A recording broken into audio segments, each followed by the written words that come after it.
आपसे आज हम बात करते हैं कि अगर आपने डॉक्टर बनने का सोचा है तो किस तरह से आप नीट एग्जाम के बाद क्या स्टेप आपके होने चाहिए, क्योंकि नीट एग्जाम तो देने आप जा रहे हो और नीट में आपकी तैयारी कितनी अच्छी है वो तो हो चुकी है।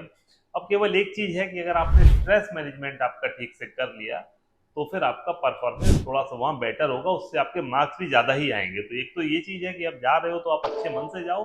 अब दूसरी चीज उसके बाद मैं आपको बताता हूँ कि नीट एग्जाम देके आप जैसे ही बाहर आओगे 3 से 4 घंटे के अंदर आपको आंसर की मिल जाएगी, उसकी इंटरनेट पे उसकी एक सिंपल आंसर की आपको मिल जाएगी। उससे आप अपना स्कोर मैच कर लीजिए और एक अंदाजा लगा लीजिए कि कितना स्कोर आपका आ रहा है।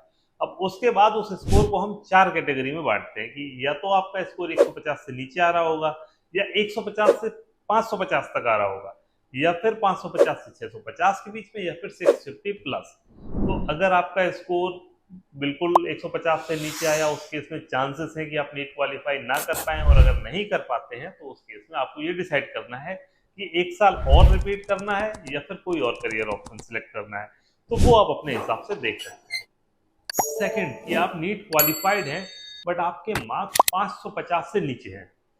इस केस में आपको इंडिया में प्राइवेट कॉलेज या तो बेहद महंगे मिलेंगे, जहां पर 1, 1.5, 2 करोड़ रुपए का खर्चा 5 साल का आपका होगा, जो कि काफी ह्यूज अमाउंट है।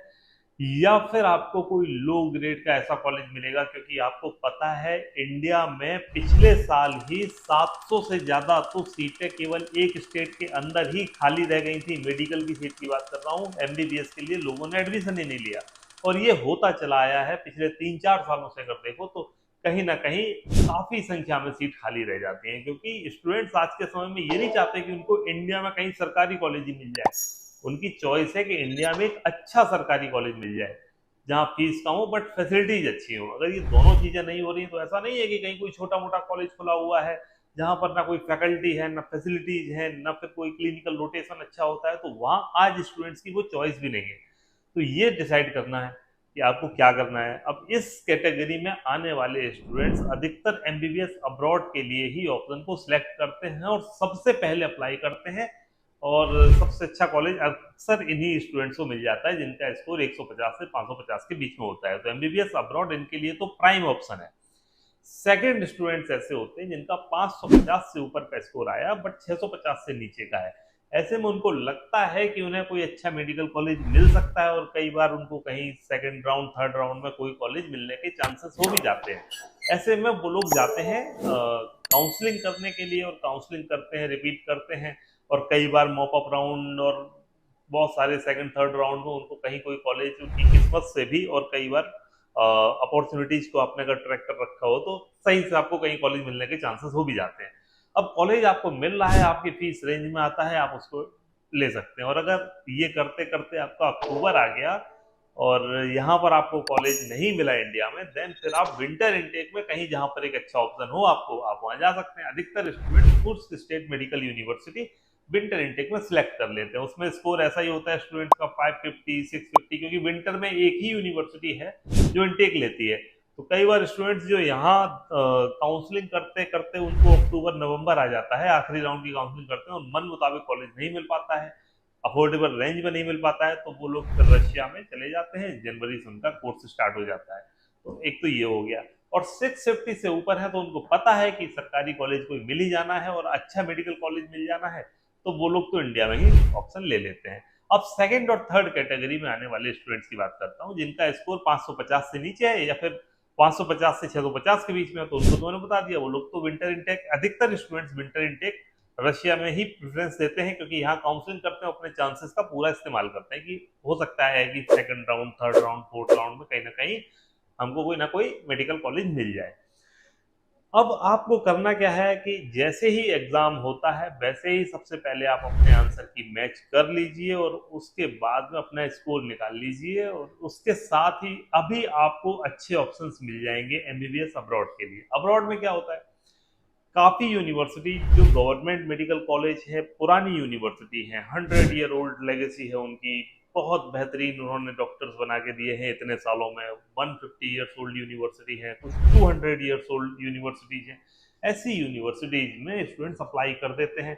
और अगर आप अब्रॉड जाना चाहते हैं तो नीट में आपको केवल क्वालिफिकेशन चाहिए। तो केवल क्वालिफिकेशन का मतलब है कि आपका स्कोर 150 से ऊपर होना चाहिए, फिर 550 भी है तो भी कोई फर्क नहीं पड़ता, उनको केवल क्वालिफाई से मतलब है। नीट क्वालिफाइड है और समय से अगर आप अप्लाई कर रहे हैं तो आप कोई अच्छे मेडिकल कॉलेज में जा सकते हैं। कुछ का नाम मैं आपको बता देता हूँ। 6 साल के दौरान tuition fees, hostel fees, medical insurance, hostel accommodation में और भी जो रजिस्ट्रेशन होते हैं, ये सब का खर्चा 20 लाख रुपए है। अगर आपका इतना बजट 20 लाख का है तो आप Omsk state medical university Russia को सिलेक्ट कर सकते हैं। 1920 में स्टेब्लिश हुई यूनिवर्सिटी है, one of the finest university है रशिया की, लो कॉस्ट के अंदर। सेकंड, अगर आपका बजट 23 लाख रुपए है, आप थोड़ा बढ़ा सकते हैं कि 20 में नहीं जाना चाहते, 23 तक कर लेंगे, तो इसमें आपको Immanuel Kant Baltic federal university, इससे अच्छी यूनिवर्सिटी कोई नहीं मिलेगी इस बजट रेंज में, आप वहां जा सकते हैं। फिर अगर आपका बजट 30 लाख के आसपास का है, 28 से 30 के बीच में आप कर सकते हैं, तो रशिया की जो फाइनेस्ट मेडिकल यूनिवर्सिटी है, फार ईस्टर्न फेडरल यूनिवर्सिटी, उसमें आपका एडमिशन हो सकता है। उसमें तो एंट्रेंस एग्जाम भी है और उसके अलावा बहुत ज्यादा स्टूडेंट्स ने उसमें अप्लाई कर भी रखा है। तो ये सारा प्रोसेस आपका जून एंड तक क्लोज हो जाएगा वहां पर, मतलब एंट्रेंस एग्जाम भी हो चुकेगा और उसके बाद में फाइनल प्रोसेसिंग भी हो जाएगी। तो सारे स्टूडेंट्स जो भी अप्लाई कर रहे हैं इस यूनिवर्सिटी को प्रेफरेंस दे रहे हैं। 28 से 30 के बीच में कहीं ना कहीं इसका बजट आता है। फिर आपका बजट 30 से भी ऊपर का है तो फिर कुर्स्क स्टेट मेडिकल यूनिवर्सिटी, जो रशिया की पहली इंग्लिश मीडियम की यूनिवर्सिटी थी, 1935 से ये यूनिवर्सिटी चल रही है और इसमें इंडियन स्टूडेंट्स भी बहुत ज्यादा बड़ी संख्या में पढ़ाई कर रहे हैं। तो ये यूनिवर्सिटी है, यहाँ पर जा सकते हैं। तो ऐसे बहुत सारे ऑप्शंस हैं और अगर डिटेल में ऑप्शन आपको चाहिए, इसके अलावा भी कोई और यूनिवर्सिटी आपकी चॉइस है, तो आप हमें ये तो कमेंट करके बता दीजिए, या फिर आप डिस्क्रिप्शन में जो लिंक दिया है उससे आप कम्युनिटी में ऐड हो जाइए, वहां से आपको अपडेट मिलती रहेगी। आप हमें इस नंबर पर कॉल भी कर सकते हैं, हमारे काउंसलर्स आपको गाइड कर देंगे। तो जो भी आपकी जानकारी चाहिए एमबीबीएस अब्रॉड से रिलेटेड, आप पूछ सकते हैं, हमसे जुड़ सकते हैं और अपने ऑप्शंस को एक्सप्लोर कर सकते हैं। Thank you for watching this video. Have a great day.